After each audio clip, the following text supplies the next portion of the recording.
Today at Blackwater Forge we will be forging a tenon on a 1-inch square bar.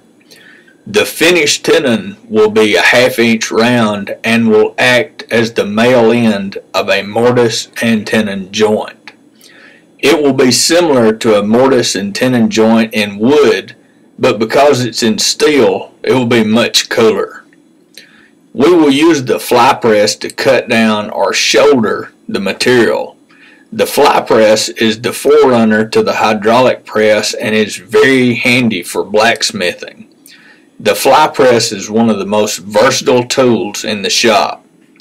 The number of dies for the fly press are only limited by your own imagination. After shouldering, the corners of the bar are rounded to prevent coal shunts. The tenon is now being drawn out on the power hammer, and it will first be drawn square. After its section is reduced to the correct dimensions, the tenon will be forged into an octagon and finally rounded.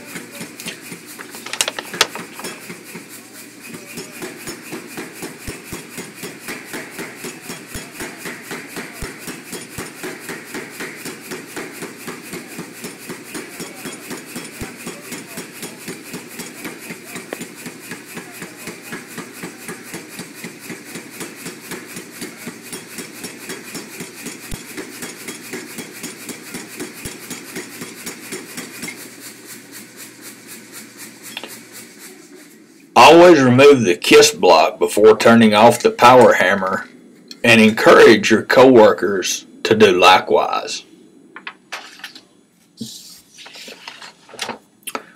After drawing out the tenon, it will be necessary to square up the shoulders with a monkey tool.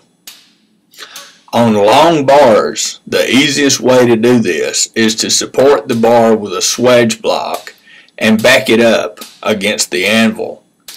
A handled monkey tool is easily hit with a sledgehammer. Once the bar is forged and shouldered, it will be necessary to straighten it.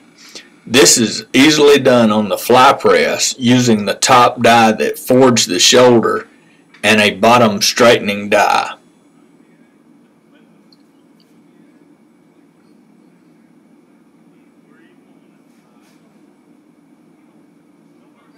I hope you have enjoyed this video.